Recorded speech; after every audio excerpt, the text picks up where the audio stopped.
Right now, New Orleans Police Superintendent Ann Kirkpatrick is speaking about the escape. Let's get right to her right now for the very latest.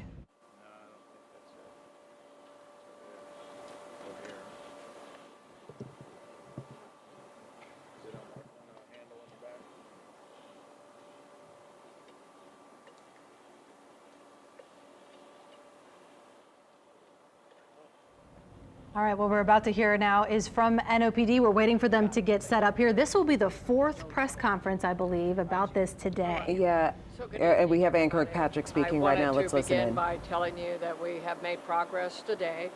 We have 3 of the escapees are now in custody.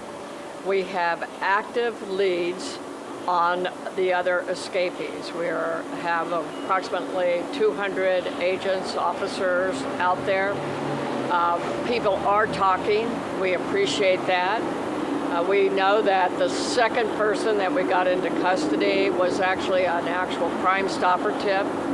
And Darlene Cosenza will speak to you again at the close of this brief update for you. But the 3 people that we do have in custody are Kendall Miles, Robert Moody, and Keenan Dennis. Those are the 3 that are currently in custody. We want to remind people to call Crime Stoppers at 504-822-1111. We always say this, but it's very important that people understand we don't need your name.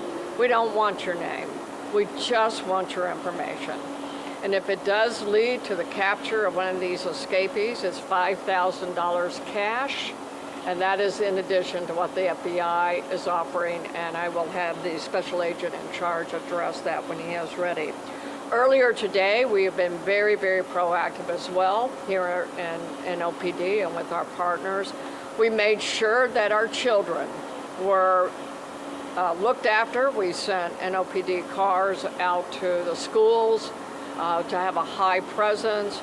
We have removed at least a couple of people who had concerns for their safety. We got them in safe houses. You heard earlier in the earlier broadcast about the constables was stepping up to help make sure our judges who had some concern to be also protected and have a presence. We know of the 3 that were taken into custody, they were taken in New Orleans. But regardless of who or which agency actually makes the capture, whether it's the U.S. Marshals, FBI, NOPD, Sheriff, it does not matter. But we will deem all escapees as Louisiana state prisoners. They will be LSP's prisoners. They will not be booked into the Orleans Parish, and other arrangements have been made for those bookings. And with that, I'm going to turn it over to our colonel of the LSP, and he can give you a little bit more information about that. So, Colonel. Thank you, Chief. Good evening, everyone. Robert Hodges, Superintendent, Louisiana State Police.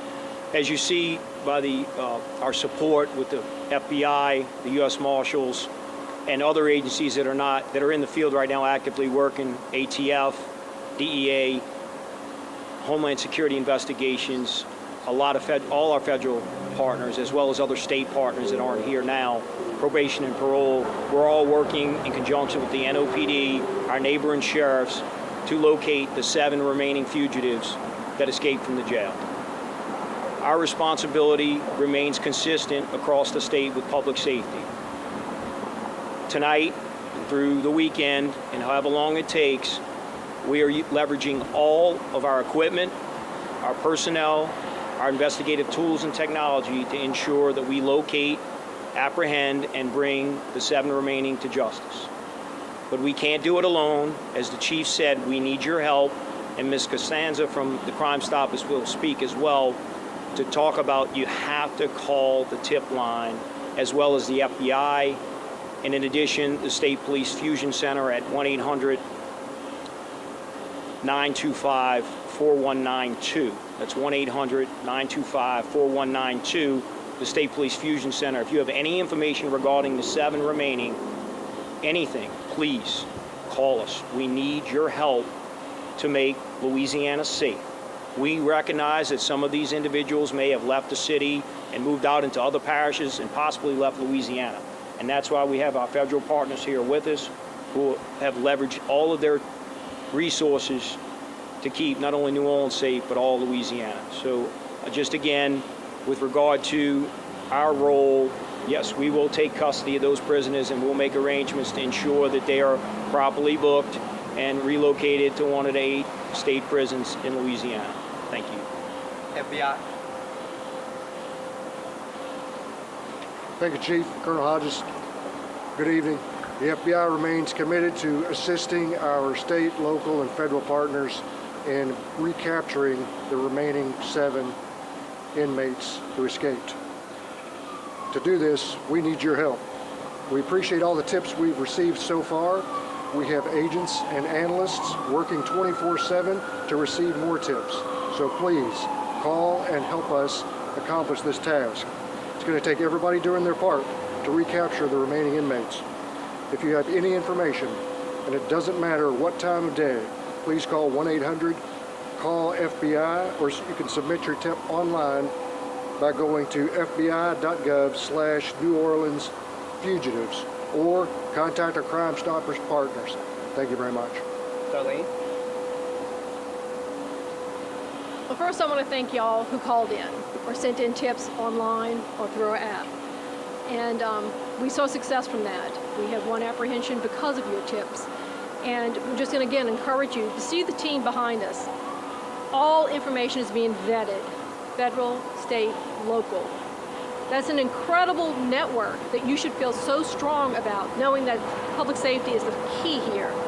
And taking your information, you're part of that team. So again, with Crime Stoppers, you're going to be anonymous. You know that. You know the number, 822-1111. We have a $2,000 cash reward for each escapee's arrest. The FBI has another $5,000. Make the call, send the tip, don't delay. And thank you. All right, we'll have 1 round of questions. We'll start with Box 8. Do we have any more information about the 3 OPSO employees that were suspended? Good evening, everyone. Again, the point of this press conference tonight is to focus on apprehending the 7 remaining fugitives. We're not going to discuss anything that happened prior to the escape of those offenders or inmates. That needs to remain everyone's focus. So the tips when you call in, please, we need the public's help. It's your city, it's your state. We want it safe for your family, your friends, those who came in town for the high school and college graduations this weekend across the state. We need your help. So I just respect that all the other stations and media that's here, please, questions related to our investigative efforts to apprehend the 7 remain. Thank you. I think that's Katie. Is that Katie next? Katie Bryce with CBS News. Question for you. Two questions. First, just in the way you were able to describe about how one of the first inmates that you apprehended was found hiding in a parking garage, can you explain the details a little more clearly about how these other 2 were apprehended? And also then moving forward, do you have evidence that shows any of these folks have left the state at this point? So we have strong investigative leads on the remaining 7. We're confident that they will eventually be apprehended. With regard to the 3 that are in custody now, they were in various parts throughout the city. Specifically, their apprehension, although we were able to take them all without any trips to seek medical attention, we still had people to ensure, our EMS to ensure that everyone was okay at the scene.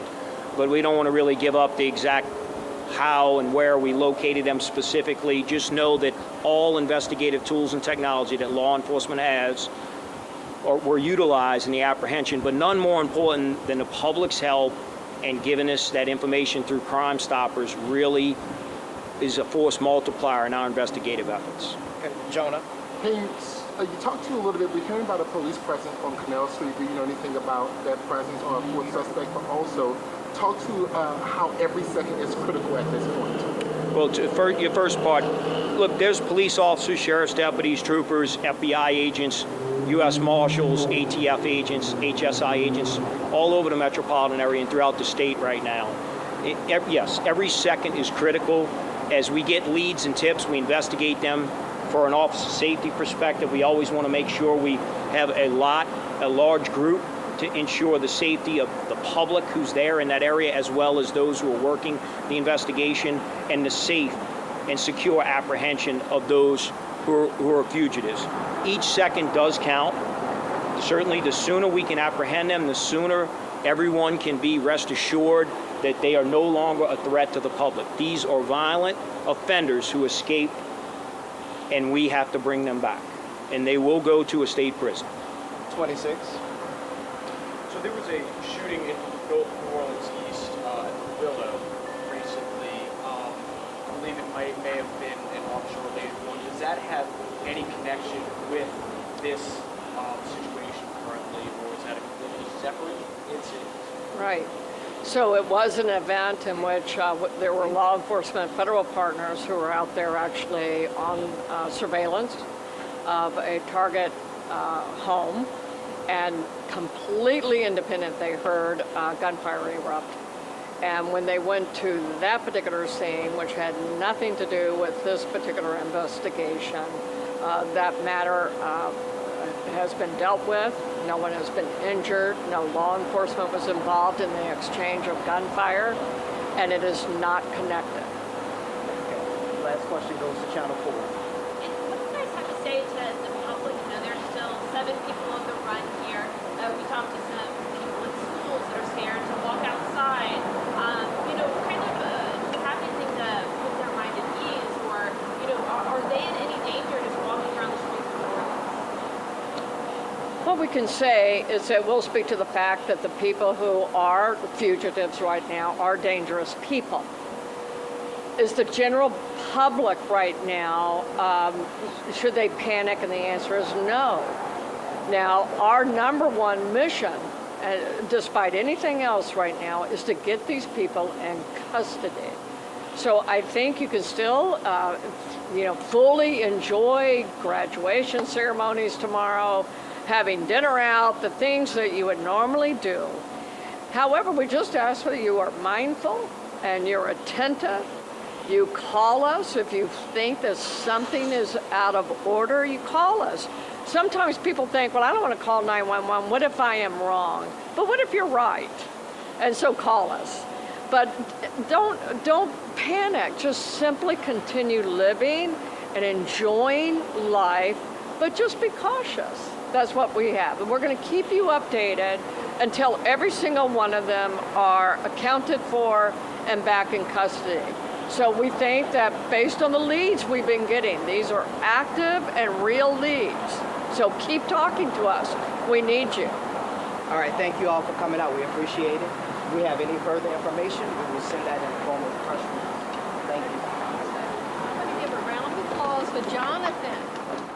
That was Chief Ann Kirkpatrick, along with state troopers as well, giving us an update on, of course, the third person, which we reported a little bit earlier today, that was captured. That was out of the 10 that escaped. So you're seeing it on your screen right now. 3 people captured today. That is just hours after breaking out of jail. And we've seen this entire ordeal play out on camera.